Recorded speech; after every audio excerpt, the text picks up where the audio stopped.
Hi, welcome back to Mind Matters. Mind Matters is a show where we are attempting to unravel the incredible pace of innovation and technological change that's impacting us as a society, a culture, and personally. I'm very pleased to have Randy Schilling here with me. Entrepreneur's entrepreneur is the way I think I describe you. Welcome. Yeah, thanks for having me. One of the things that I thought would be really interesting for the audience today is just kind of a snapshot of how we got here, how you got here, and some of the different entrepreneurial projects that you currently have in motion, especially the OPO, but we'll get to that in a second. But where did it all begin? How did it start? Yeah, sure, Kim. My background, so I'm from St. Charles. My wife and I and our family grew up here, and so I went to St. Charles High School, graduated in 1981. And my entrepreneur career probably started before that, going back. People in town here probably remember the old Banner News and being a paper boy and Gotcha. And doing a lot of those things as cutting grass and doing what a lot of us did back in that time. But in 1981, when I graduated from high school, I started following the tech industry. And that was a very important year because in 1981, IBM released the first IBM PC. I then went off to school to University of Missouri and Columbia and went to engineering school and got a degree in electrical engineering. And so in those days, engineering was primarily still very manually intensive, complete with slide rules and everything? No, it had progressed. I remember getting my HP calculator, so programming calculators were just coming about at that time. Coming into vogue. But we were still programming on punch cards and stuff, doing Fortran. I remember taking classes up there doing that. Fortran, I forgot about Fortran, probably for good reason. Yeah, so the PC was a huge deal back then, but at that time it was still thought of as a personal computer or something, almost a novelty or something, a kid. Hobbyist type thing, right. And so IBM then launched, and I don't even think, for the most part at that time, IBM, a lot of people felt they weren't taking it all that seriously, I think. But my first job, I graduated in 1985, that was another milestone. A, I graduated, and B, IBM released another key technology thing, and that was the ability to start connecting these PCs together. You could network them, primarily to share printers or even share a hard drive or something of that nature. I was an electrical engineer working in Decatur, Illinois. I was recruited from the University of Missouri to be an electrical engineer for a public utility, Illinois Power. And we had 200 engineers in this department, and 5 of these IBM PCs or thereabout scattered around the department, and they weren't really being used. And I was kind of a lazy engineer, so I was looking for ways to simplify my engineering. It piqued your interest. Yeah. And so I started creating these databases of all this content or data about the electrical grid, if you would, that Illinois Power owned. And so that's how I got into switching over, start making the switch from electrical engineering, which was designing control circuits to run the power grid, to really into the IT side of things. So I was kind of doing a dual role. And eventually I gave up my title as electrical engineer and became a computer resource coordinator for the engineering department. Okay, new title. Yeah, and so I changed my career. And so I had spent 5 years there. I was going to night school, got my MBA at University of Illinois at Springfield. And while I was working, going to night school, and I was really getting engrossed in this technology thing, and I was working with some database companies, one out of San Francisco called Gupta Technologies, which was a spin-off, and it ran on these network of PCs, if you would. It was called client-server computing. Oh, big high-tech in its day, yeah. Yeah, at the time, that was kind of the first relational database management system that ran on a PC. It was called SQL Base, and so I started. It was way over my head, but I went along with it, and I started picking up some of this, and it kind of became a champion or a poster boy for this Gupta technology, which was they had a product called SQL Base, which was a spin-off out of Oracle. Well, anyway, so I kind of got into that, and after 5 years at Illinois Power, I was no longer doing my electrical engineering. I was doing more and more, almost 110% of my time doing this IT work. And I was recruited because my Gupta expertise, I had the SQL-based expertise I had developed by Grant Thornton, a large management consulting firm, to come to St. Louis, back to my hometown, to help them start an IT practice around this technology. Gotcha. So I did that, and I did that for about 2 years. And in the meantime, I started dating my wife that I had met back in grade school, actually, here in St. Charles. And we had dated a little bit in high school and started dating again. And so we had a long-distance relationship. We ended up getting engaged and married a year later. And so moving back to our hometown was kind of a great opportunity. Yeah. So I took that opportunity, and that kind of was the beginning of my, the end of my working for working in a corporate role to working for myself as More an entrepreneur. entrepreneurially. Yeah, so I did that for 2 years at Grant Thornton, accounting firm. Nothing wrong with that, but they were accountants, CPAs. I was an engineer with an MBA at that time, and I wanted to be more on the tech side of things. And I was having to hop on a plane, and travel quite a bit. And then I thought, well, I was having to sell the work, manage it, and teach others how to do it. So I could probably do that from St. Charles. Right. And so that's kind of where I jumped off and started my first company, which was at the time called Solutech, and later we renamed it Quilogy back in 2001. So in '92 we started, and that was it. I started with about $5,000 of savings and started that business as an IT consulting and training business, and we had grown that over the 18 plus years I had that, from a one-man shop to 530 employees in about 18 locations across You were the country. across the entire United States. Yeah, so we right? had 18 offices. We were in St. Louis, started in '92, Kansas City, '94, Omaha, Des Moines, Louisville, Nashville, Memphis. Nice. Cincinnati, we had an office, Chicago, San Diego, Sacramento, Portland, and Seattle. So we had kind of had a model where, every year we were kind of riding that. If you think back, so '92, what was another major Right. technology breakthrough was in the mid-'90s. It was 1995 was kind of the commercialization of the internet. Right. And so we went from this client-server computing where we were networking and developing systems that ran on PCs and on these networks to then going on the internet. And that really fueled our growth from what was essentially a one-man show to 500 plus consultants. And so we became very strategically aligned with Microsoft. Microsoft kind of got into that same business that Gupta was in. They bought a database technology called SQL Server, and which today is kind of the backbone of the internet. You think of Oracle and Microsoft SQL Server. All this data that's being collected on the internet is stored in these databases, which was really, that technology started with SQL-based, back in the 80s, in '85. So one of the undercurrents of this show is really understanding how quickly things have happened. Yeah. So this started as early as '81, but here we are 30, almost 40 years later, and the technology that you're describing is really technology that we take for granted today. Oh, yeah. It's just part and parcel of our economy. Yeah, and so a lot of this starts, there's something called Moore's Law. So one of the co-founders of Intel was Gordon Moore.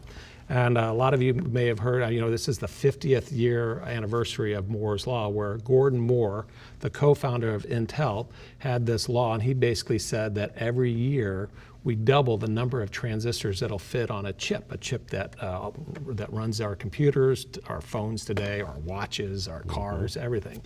And that has continued, pretty much. And in fact, that first PC in 1981, that IBM PC had about 29,000 transistors in it. Today, this iPhone 6, and we got the iPhone 6S coming out here in a few weeks, it has 2 billion, not 29,000. Yeah. 2 billion with a B transistors in it. And then you start looking at, this is an Apple Watch, or people wearing Fitbits, and it just, mobile and the cloud computing has kind of started a whole nother set of innovation that is driving the economy, which has led me to other opportunities, which led into moving from Quilogy over to BoardPack, which was my next venture. So we actually sold Quilogy in 2010 to a company called Aspect out of Boston, which is a large software company that's headquartered in Boston. We sold that in 2010.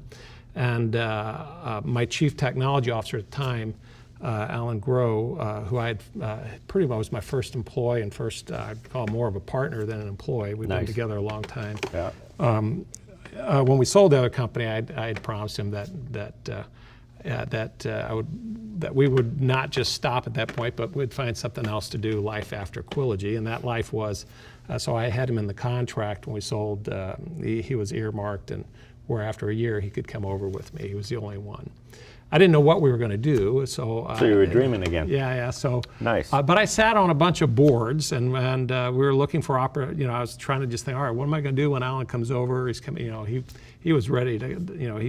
He had to stay there for the transition, which was not easy, and so I sat on a bunch of boards. I sit on a variety of boards, a public company and a lot of nonprofits and whatnot, and.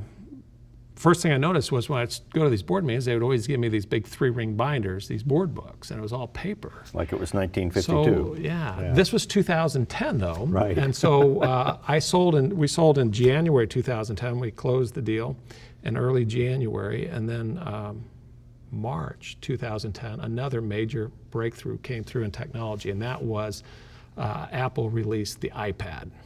So the iPad, I'm sitting there looking and thinking, well, what am I going to do with Alan? I got about a year to kind of come up with something, and I'm going to board meetings. I said, man, wouldn't it be neat if these 3-ring binders were just on an iPad? And then I'd just take the iPad to the board meeting instead of all these, this paper that I'd throw in the back of my car. And the advantages are you can search through the information. Everybody can take a look at the same data. Yeah. So it's huge in terms of, think of just retaining corporate memory, which is a key computing concept, is that, boards turn over, but if you had access to all your board materials going back as long as you want to go, you could always pull them up.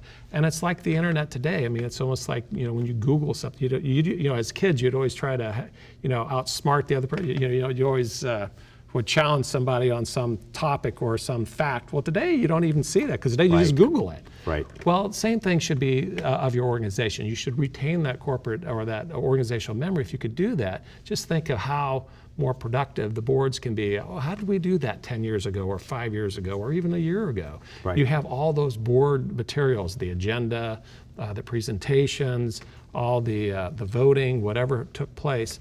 You have all that organization memory from that board now accessible at your fingertips. One of the things that we talk about a lot is the Google effect, and that's actually what you're describing, is a Google effect as it applies to a corporate entity, in which the machine and the cloud consciousness really becomes an extension of the human experience. And we'll get into that in a little bit later, but I'm really very interested in what happened from BoardPack, and then what we're going to spend a lot of time on is your involvement with OPO and your founding of OPO. Sure, yeah. And I think the lessons learned doing BoardPack was quite different. The way that we went into that venture was, we went from a situation where we had a lot of employees, and we had kind of got to the point where it wasn't as much about technology. I mean, we were managing a large company, or a mid-sized company anyway. Which, we were, both of us, Alan and I, were very, we kind of thrived off the technology and the change of technology.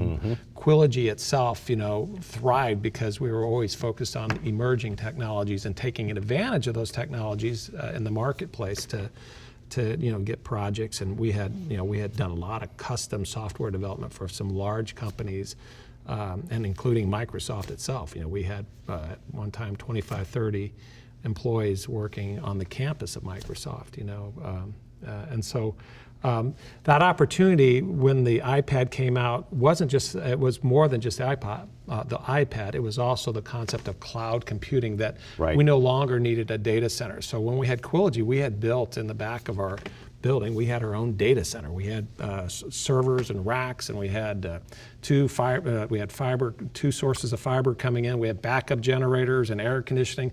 We had people, monitoring that equipment 24/7. That is a tremendous expense.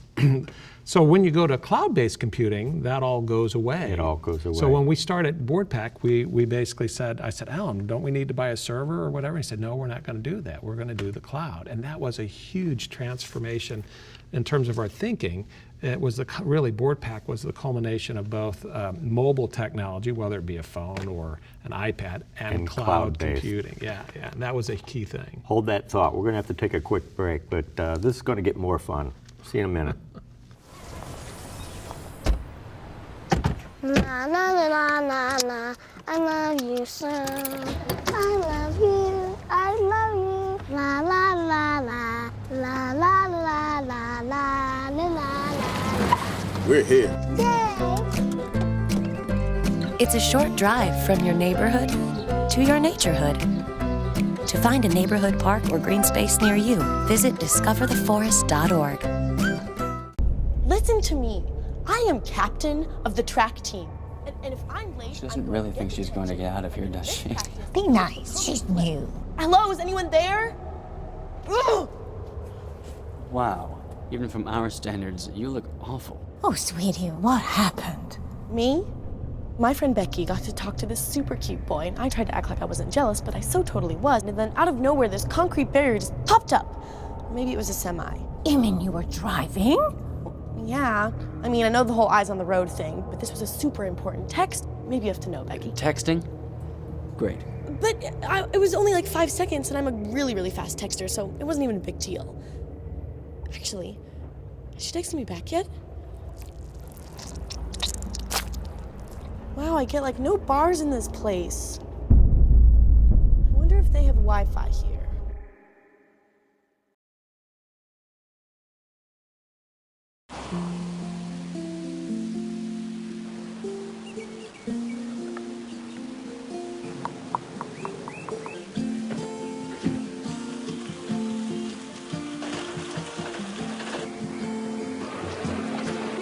Dad's home! The smallest moments can have the biggest impact on a child's life. Take time to be a dad today. And welcome back to Mind Matters. We're with Randy Schilling, and we're just getting started. So where we left this is the use of the iPad as it's bouncing off the cloud infrastructure as an executive business tool. How well is it being accepted by CEOs and the C-suite up there? Yeah, so you think of BoardPack, I mean, our product is in boardrooms, and you think of people that are on boards, especially banks and credit unions and associations, universities, hospitals, et cetera. Those boards are typically older people. I mean, you know, and that was a concern we had, was we went in this thing, and really the iPad was kind of as Steve Jobs said, it was one of his last major thing. It's a magical device, and that some people that have been using a product, it was their first computing device. And so the touch and being able to hold it has really transformed how people interact with computing. And so it's actually done very well, because people start using it not just for their board meetings, but you think in terms of how you would email or communicate with your kids, or multimedia, reading papers, or watching videos, and so and how we use mobile device, even our phones. And that's a trend we're seeing today, even that the larger phones, the Plus phone, if you would, the larger Android or Apple phones, et cetera, are starting to even replace the tablets. And so we're becoming very comfortable with that. And so it's actually gone very well, and I think it's that combination of not just it's the touch screen on the tablet and the phones have made them much more user-friendly. And it's less intimidating for somebody to interact with that device than it is to set on a machine with a keyboard. And even today, it's just hard. I mean, even getting a physical newspaper, the content, why settle for one newspaper when you can have the content of hundreds the of entire them? planet. Yeah, the whole planet. And so it's kind of the Google thing we were talking about before. That's the way we're consuming our content today, our news and our entertainment, and that whole thing is, so we're doing that on our personal side, so it's much more natural that on the business side of the world, we would also want to consume our business information on these types of devices. And so it was great timing, it was a combination of those two worlds, the mobile, the tablet, the smartphone world colliding with cloud computing, which really changed how you would start and build a business today versus the way we did Quillogy starting in '92. Right. Here we are at really 2011 starting BoardPack, and no servers, was the first big thing. No phone systems. We're all using smartphones. We're using a Google phone number, if you would. Did you even have office space? We had offices because I own a lot of real estate on Main Street, historic Gotcha. buildings. So you had a place to people go. still want to collaborate. And Right. actually, we can talk about that a little bit later, about how OPO is really, it's more about collaboration than the office. Most of the people at OPO are, a lot of them were already working out of their homes, but they need the collaboration, the Right. human interaction with others. And so you still need gathering spots and whatnot. So the office space was, I think, very important, because for us to get together and to collaborate and interact, with each other. But things like phone systems, things like servers, and that all kind of Don't went need it away. anymore. But Right. even things like accounting systems. You think of how we would do accounting in the old days. You would install on a machine, your accounting software. That's all in the cloud now. The way you do billing. We used to have at Quillogy, we had a whole top floor. We had half dozen accountants that would do billing. Today we don't even do any invoicing. It's all done with credit card payment. It's all done electronic payment. We don't even collect credit cards. We use a web service that then manages that for you. and we just get transactions every day from that organization into our bank account. And so there's no need for that. So there's a bunch of examples like that. How you do marketing today, you do AdWords, you do electronic marketing. We don't even sell face to face. It's all done over the internet. So we do video conferencing or screen sharing to demo our software and to interact with our clients. We do interact with our clients only really in one venue, and that is when we do trade shows. And we do the trade shows primarily, we meet with our customers at these trade shows. So we'll go to trade shows for credit unions or for banks or for associations or for universities, or we're now getting into school boards even. And so they all have conferences, and so they have trade shows. We go to that. Primarily we go to get feedback and just to meet face to face, to have that collaboration with our customers. But other than that, it's all done, all the support, all the sales is done electronically over the internet. One of the things that I tell folks is that we are in the middle of, and it will continue to accelerate, what I call the aha factor of the economy, in which people are taking traditional systems and they're looking at it kind of like Uber, just a completely different approach that's disrupting and blowing away any of the existing technologies or any existing services, and just replace them with a completely different mindset. And that's where we seem to be right now. Oh yeah, and when BoardPack got in the market, there were existing players. It wasn't a greenfield in a sense that there weren't anybody serving that market. There were plenty of companies already doing what we were trying to do. The difference was they were built on the old model of having their own data centers, having staff to man those data centers. And so they were built on the old model, not the cloud model, not the mobile model. They were board portals where you would use a PC. Well, people in board meetings, they don't want to sit there with a PC with your laptop and people typing on a keyboard. But if you give them a tablet with a touchscreen, it's quiet, and it's very non-obtrusive, and I think so that technology gave us a seam in the market to enter the market. It was the combination of the tablet, in this case an iPad, and today it's the Microsoft Surface device and Android devices and even the large plus-size phones. Right. So we're on all those platforms. That combined with cloud computing gave us an opportunity to bring the cost down. So we entered the market with newer technology at a much lower price point that allowed us to bring our type of service to not public companies, but we kind of target private companies. There's way more privately held companies and nonprofits than there are public companies. Only a very small number, and the existing players were kind of all going after public companies, and they kind of were charging high prices and making great money doing that. And we kind of came in and say, well, what about the community bank? What about the credit union?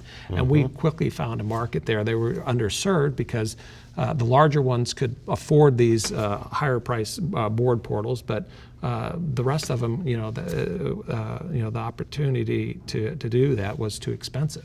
And you would think that once they adopt this technology, it really gives them some competitive advantage, because it allows them to look through that window into their company in a way that they probably have never seen before, but more importantly, it gives them all those resources of information right at their fingertips so they can make better decisions, you'd think. Yeah, I think there is certainly a huge productivity opportunity, and retaining that corporate or that organizational memory is a huge thing. I always say there are only 3 reasons people, and this was kind of drilled into me. We had a great relationship at Quillogy with Microsoft, and they would say, Randy, there are only 3 reasons a business buys from you, and they are: 1, you're going to increase their revenues; 2, you're going to cut their costs; or 3, is there a compliance issue that you're dealing with? BoardPack really addresses the latter 2. We help with compliance. Banks and credit unions are highly regulated, so the regulators come in, they want to see, show me all your board meetings, the agendas and materials for the past year. We have that information that can be instantaneously provided to the regulators. We also help reduce costs. I mean, just the cost of printing alone, our services in many cases less than what it costs to print and distribute the materials. Some of these banks and credit unions and schools and other things, they would print all this stuff up, and then they would have to deliver it. In some cases, the superintendent would personally drive out to people's homes and deliver it. Wow. Or you have it couriered. And then if there were any last minute changes, you'd have to reprint and slide in the pages. Right. And so all the time that took. So in a lot of cases, we've had one of our customers out in Hawaii, a credit union, said, Randy, you saved me an hour. BoardPack saves an hour off my board meeting. Saves a tremendous amount of time. And so there's certainly productivity gains, but there's also cost savings, and then there's compliance things that we help solve. And so it's worked out really well. And as a result, that BoardPack continues to grow. We continue to add. Yesterday I think we added 4 customers, but on average we add about 2 new customers a day, and that's anywhere from 20 to 50 board members a day are added to the system, and it just keeps growing. And so that's been a really neat thing, but it's all enabled through the technology. Right.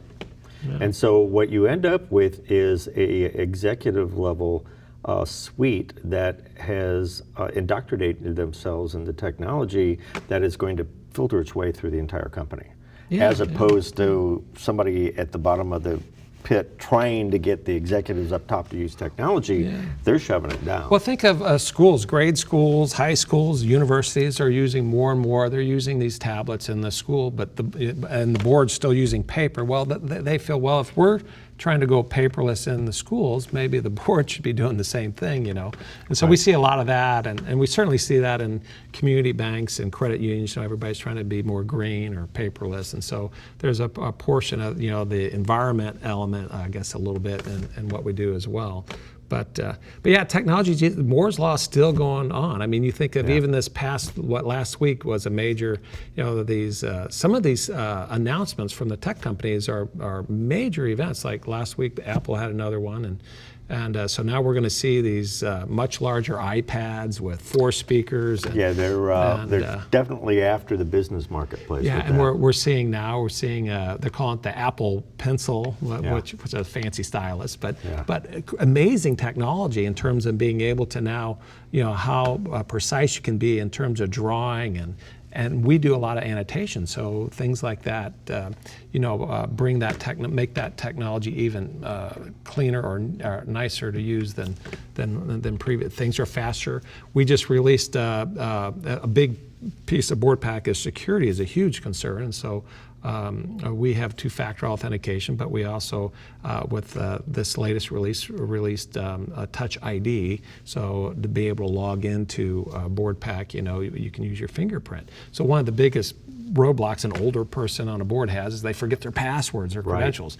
Well, they don't forget. They have their hand. So as long as they have, now you have to still have credentials to get your fingerprints so that you can log in. But once you do that, you just use the Touch ID to log in, and you're in. So that technology just keeps improving and making technology accessible, and that, to me, is what's driving all the opportunity, which then leads us into the next topic of conversation. Yeah. So it's obvious that what we're seeing is innovation is being driven very hard by all of this technology that is just getting faster, cheaper, and more powerful. We're going to come back in another show, and we're going to talk about your involvement and your vision for the old post office here in St. Charles as an opportunity for entrepreneurs and brainstorming and vision. This has been Mind Matters. More to come. See you soon.